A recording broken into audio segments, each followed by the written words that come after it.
뭐라고 말해야 될까요?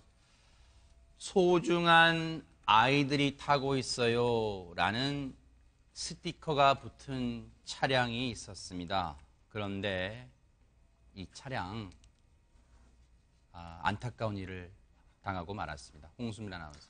네, 전남 신안군에 아주 좁은 2차소 왕복도로를 승용차가 달리고 있었습니다. 네. 운전석에는 엄마가 타고 있었고요. 네. 뒷좌석에는 딸 아이 3명이 타고 있었고 조수석에는 이 남편으로 보이는 남성이 타고 있었습니다. 네. 그런데 이 차량이 쭉 가다가 곡선 구간을 도는데 네. 갑자기 정면에 네. 이 대형 버스가 나타납니다. 네. 그래서 정면 충돌하게 됩니다. 근데 이상한 점이 있습니다. 여러분들 화면 보시면서 어떤 점이 이상한지 계속 한번 살펴보시기 바랍니다. 네. 이 차량이 일단 뭐 정석으로 쭉 가고 있는데 차량의 방향을 보면 네. 보통 오른쪽 차선으로 가잖아요.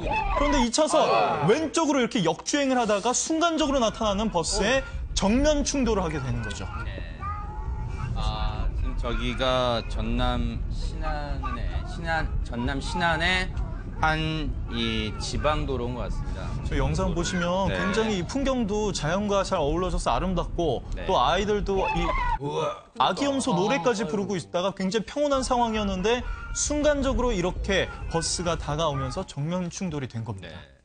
네. 저희가 고심을 했어요. 이제 지금 이제 차량 블랙박스에 이제 녹음이 된 그 녹음 내용을 들어보면 당시의 아이들은 이런 일이 뭐 운전자뿐만 아이들도 이런 상황이 닥칠지를 몰랐을 테죠. 당시 차량 내부의 음성 한번 들어보겠습니다.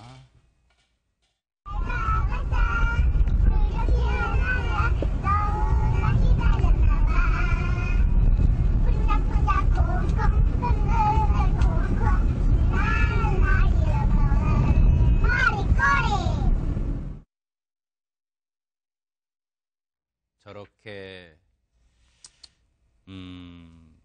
동요를 새 아이들이 그야말로 천진난만하게 부르고 있었는데 근데 김복준 의원님, 예. 운전자는 이제 안타깝게도 목숨을 잃었어요. 예. 그런데 저때 지금 이 블랙박스 영상을 보면 전방을 비추는 블랙박스 영상을 보면 이 차량이 뭐 이렇게 좌우로 흔들린다거나 이런 게 전혀 감지가 일단 안 된단 말이에요, 화면상으로는. 예. 그런데 역주행하고 있는 걸 운전자 본인은 몰랐을까요? 지금 보니까요. 네. 이제 물론 남편이 지금 아직 사망한 것도 아니고 치료 중에 있으니까 남편이 깨어나면 모든 게 밝혀질 겁니다. 네. 그런데 이제 문제는 네.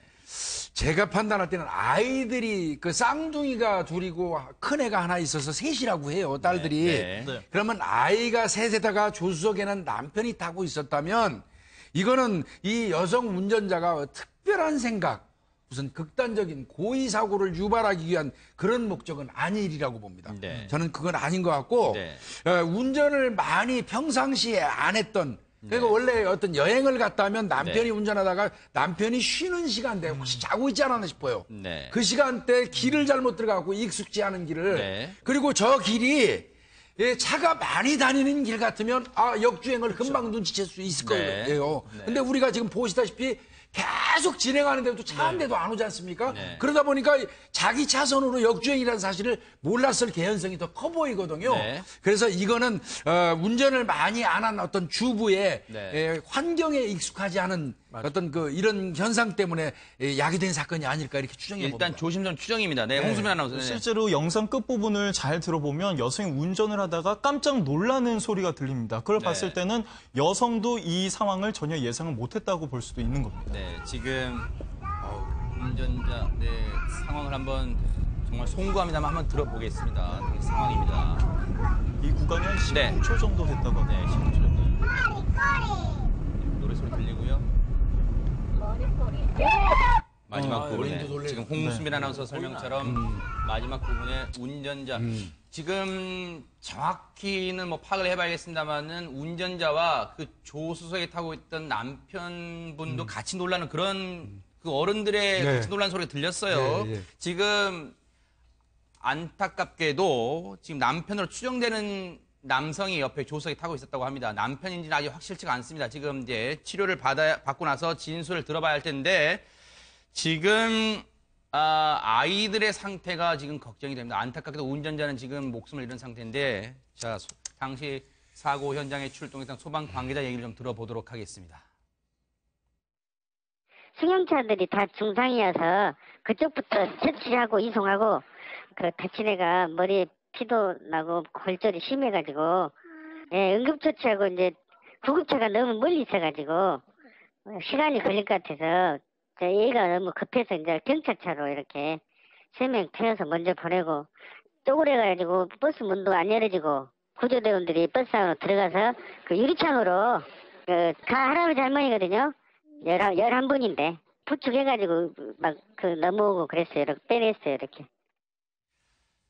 지금 최명규 원장님 아직은 조심스러운 추정입니다만 지금 앞서 홍순빈 아나운서 설명도 그랬고 지금 영상을 보면 저 반대편 차로로 정속 주행을 하던 이 시간이 대략 19초, 그러니까 한 20초 정도 됩니다. 그렇다면 졸음운전 가능성 이런 건 어떻게 보세요? 저는 별로 많지는 않다고 생각합니다. 왜냐하게 되면은 제 추측에는요. 네. 이게 곡선 구간이고 2차 도로이다가 보니까 우리가 추월을 안 할래야 추월을 안 하는 게 원래 맞는데요. 네. 이제 서울에서 운전할 때는 다르게 중앙선을 넘어서 추월을 해야만 되는 일이 이제 상황이 있을 수가 있습니다. 네. 그렇기 때문에 그런 다음에 마치 미처 들어가지 못하던 시점이 일어나지 않았나가 제일 이제 추측이 네. 되고요. 아하. 더군다나 저 곡선 구간에서 졸음 운전을 하면서 네. 왔다 갔다 한다는 거는 거의 불가능할 것 같습니다. 만약에 네. 졸음 운전이었다 그러면은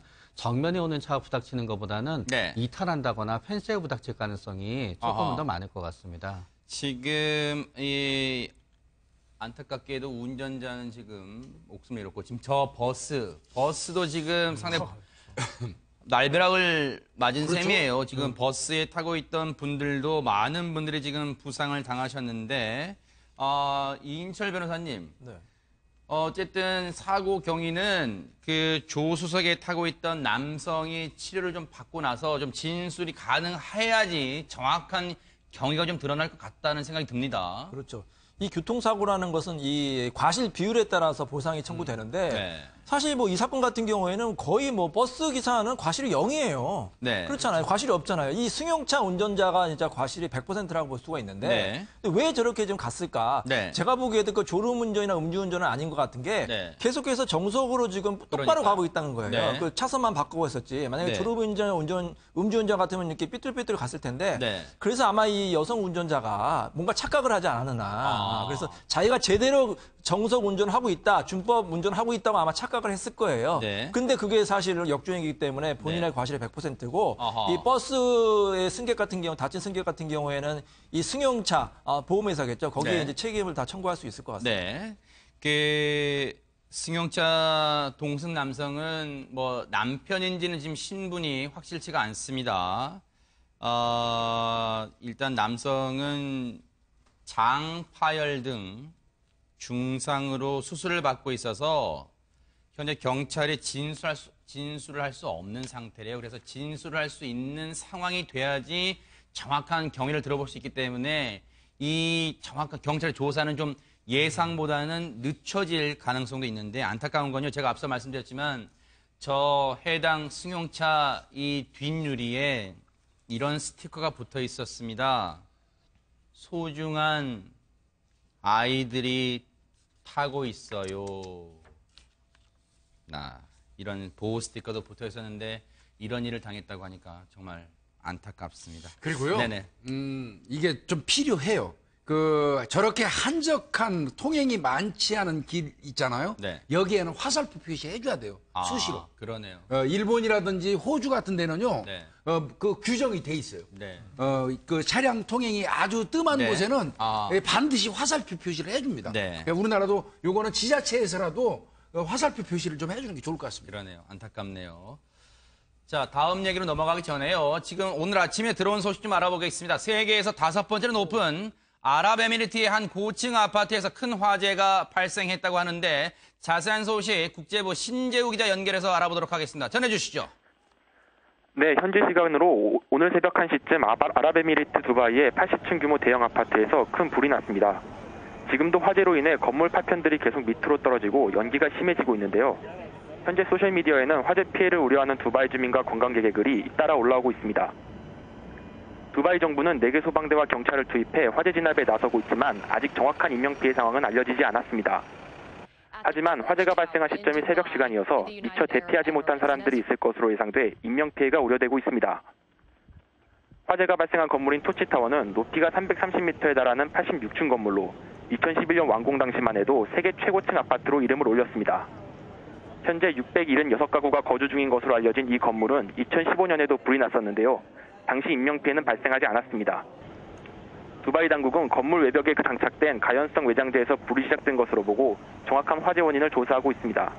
지금까지 보도국에서 MBN 뉴스 신재우입니다.